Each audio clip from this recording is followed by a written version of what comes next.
Do you actually need a deload every 4 weeks? Most athletes treat deloads like clockwork. Every 4 weeks, they back off their training. But what if you feel like you don't actually need one? We deload for two main reasons. Reason number one, to reduce the risk of overtraining and excessive fatigue, and number two, to allow time for these adaptations to take place in the body. So when is the best time to take them? There's three most common approaches. The first one is scheduled deload. So every 4 to 6 weeks, you're gonna take an intentional break from training, whether that be lower volume or lower intensity. This type of deload allows the body to get into a rhythm and it knows when to train hard and when to back it off. The second one is athlete-led deloads. So in this case, we're just training until we start to feel like our performance is backing off.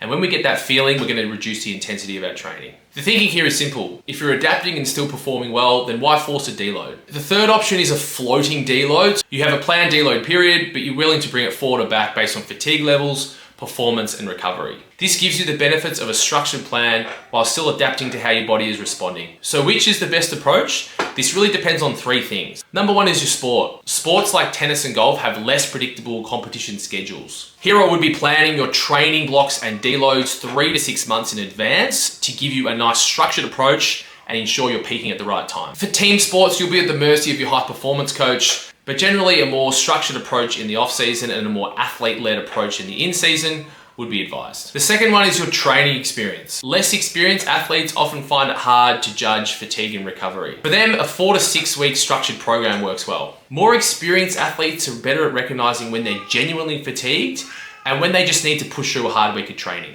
And the third one is personality types. Some athletes push too hard, ignore warning signs, and end up injured. So they need structure. Other athletes don't train hard enough to require frequent deloads. So knowing which athlete you are matters. My take is that everyone's combination of personality, training age, and sporting demands is unique. That said, I generally prefer a more structured approach for younger, less experienced athletes or habitual overtrainers. For more experienced athletes, I like the idea of a floating deload. Rather than taking a forced deload every 4 to 6 weeks, have a window where you're able to take a deload based on how you're responding to training.